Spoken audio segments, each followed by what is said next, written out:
Please welcome entrepreneur and humanitarian, John Paul DeJoria. Thank you. This is a favorite thing to do, to not only find a gentleman that deserves something, but a whole history that comes along with it. I know many people say, God, JP, when you started Patron, you had recycled glass. Paul Mitchell never tests on animals, et cetera, et cetera, et cetera. But that's not why I'm saying this. None of this compares at all to our next awardee. This gentleman comes from a history of people that cared about Mother Earth. Chief Ray is not just one who's deserving of great awards. He's not just one that looked at people and said, I'm going to make sure our nation makes it, and we're going to reinvest in our people. But he also is carrying forth something that's been around for thousands of years, and they're never acknowledged for it. When our ancestors came here to North America and said, we want that land, the Native Americans said, you can't own land. Mother Earth owns the land. It's only for us to use. And that's what they could not understand, how somebody could come in from a foreign country and say, we're taking over your land, here's some beads, or just get off or we're going to kill you. They couldn't understand it because they knew how precious the planet Earth was.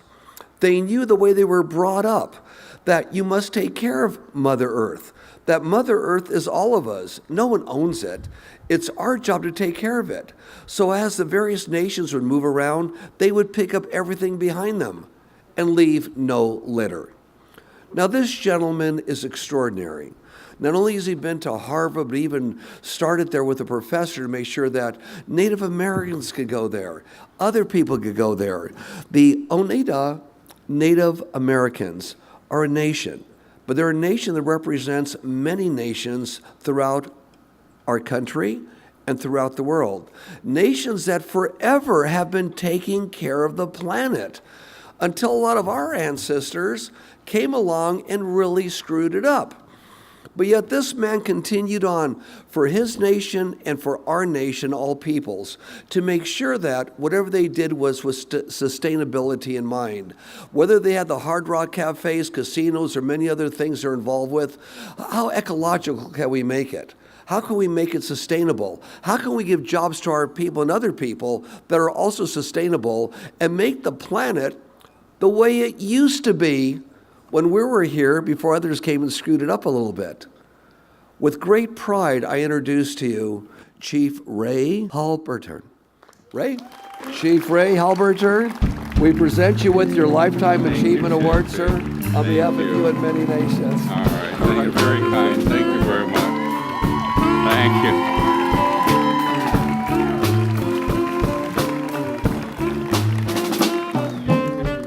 Sagoli, Skanagoga, Yawango, Gayongwalori, Niamgats.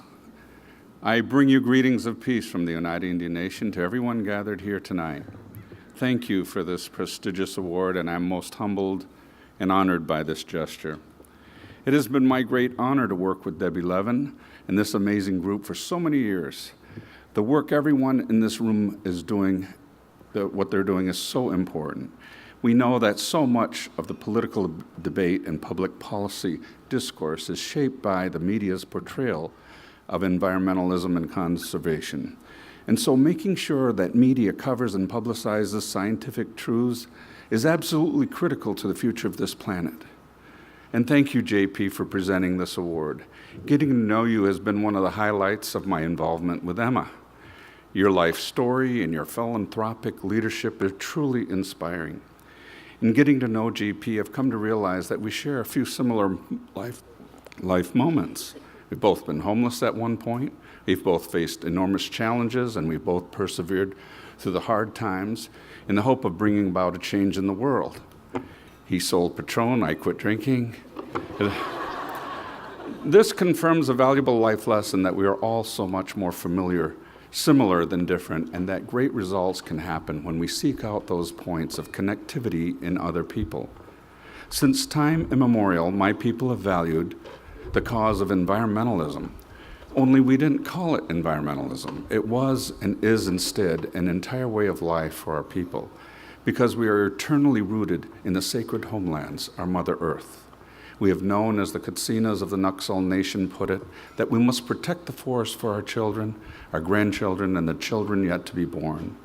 We know that if we do not protect the environment, our people and future generations simply will not enjoy and benefit from creation as it was intended. We know that whether it is protecting clean water and clean air, combating climate change, or standing up to oil pipeline companies at Standing Rock, we are obligated to be a voice for the seventh generation to the future. And we know that part of advocating for those future generations requires that the media and entertainment industries promote accurate and responsible messages about the need for environmental stewardship. Right now, things can seem bleak for those of us who've been fighting the good fight for an environmental cause. But as I stand here and consider how unlikely that someone like me is in a room like this, I know that often the darkest moments come just before breakthrough successes. In some ways, my own life experience tracked the experience of the environmental movement. Back in the 1970s, I was living at times in both a tent, a trailer park, in a small community of Oneida people on the economic outskirts of society. Members of my family burned to death in a fire when the local authorities refused to respond to desperate and repeated calls for help. Those were very dark times, to say the least. But we were able to change our plight with hard work, vision, and an unwavering commitment to progress. We surely began to resurrecting our community, our culture, ultimately turning an empty cornfield into a Condé Nast Premier Award-winning tourist destination, and the region's largest employer. Thank you. With those revenues, our enterprises now generate help to not only sustain this generation's economy, but also the prosperity of future generations who will benefit from all these public investments in education, social services, and infrastructure. Obviously, I've left out many of the details of that story, but it is in this the same story arc as the environmental movement. Back in the late 60s and early 70s, cities were choking on air pollution. Companies were brazenly dumping chemicals into rivers to the point where one river infamously burst into flames. The idea of creating a powerful environmental movement that would include EMA and all of the people in this room seemed like a distant dream. But through hard work and vision, a true movement was built, one that ultimately passed landmark environmental laws and changed the larger culture.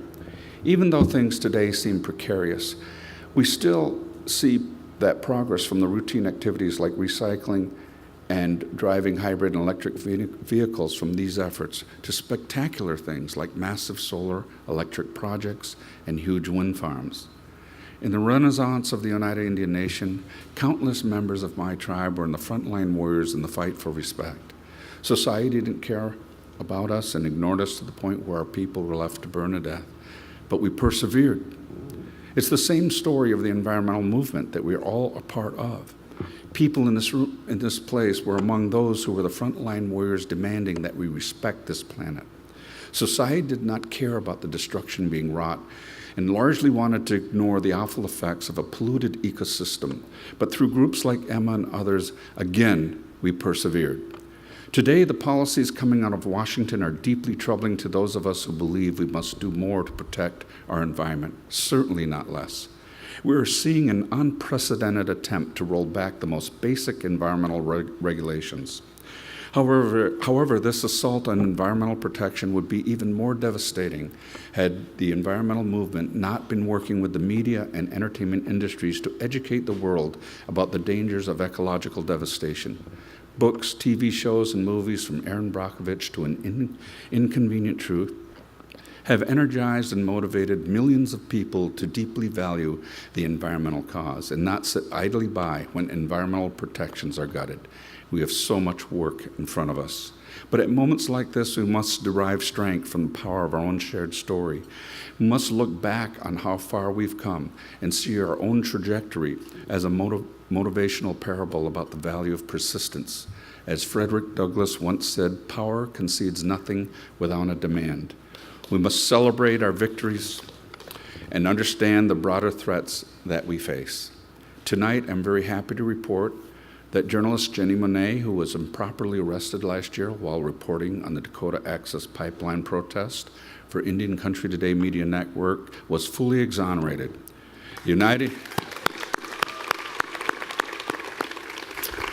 The Oneida Nation, which owned and ran the media outlet at the time, has continued to support Jenny. Through our nonprofit organization, the American Indian Action Fund, and with generous support from various partners, we were able to cover the legal fees of her trial on charges of criminal trespassing, among others. Jenny's courageous commitment to sharing the reality of the Dakota Access Pipeline water protests in the face of adversity is an inspiration to all those fighting for journalistic rights and environmental justice, as well as those working to shine a light on the critical issues facing Indigenous peoples in this country. I'm pleased to tell you Jenny is here with us tonight. I would like you to stand and please be recognized. Ladies and gentlemen, Jenny Monet. Good.